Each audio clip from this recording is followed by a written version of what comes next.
All right, we're here with Farah Lotia. She is the VP at Hedge Trackers. It's really nice to meet you. Nice to meet you too. I enjoyed hearing you speak on the panel. What I loved about your speaking is that you talk about financial freedom, financial prosperity, how important it is for women to take a seat at the table. Can you expand a little bit more about that? Like, why are women so afraid to take that seat at the table? I think it's conditioning. Right. We've been raised to think that there's too many things for us to do and it'll be too hard to do it all. And so pick and choose and do those things only. The reality of it is that women are multitaskers. They can handle a lot of stuff. We are incredibly efficient. So in a short period of time, we can get a lot of work done. And there's no reason to be scared of that. So we sometimes discount what we can or cannot do and hold ourselves back. So don't wait for somebody else to give you the opportunity, right? Or to push you forward. Yeah. Do it yourself.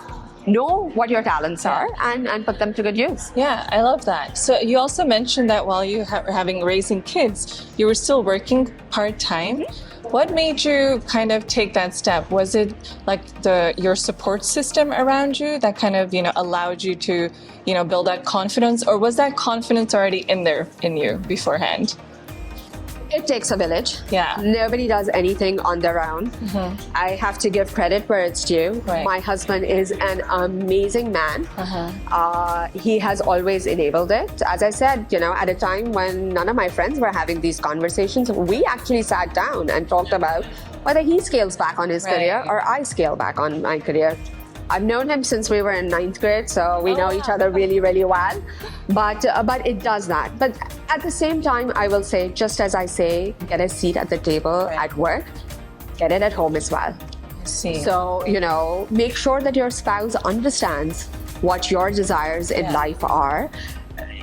Even and I have a young daughter, she's not married yet, but she will get there. And I would tell her, have these conversations before making any commitments and decisions. These are important life decisions to make.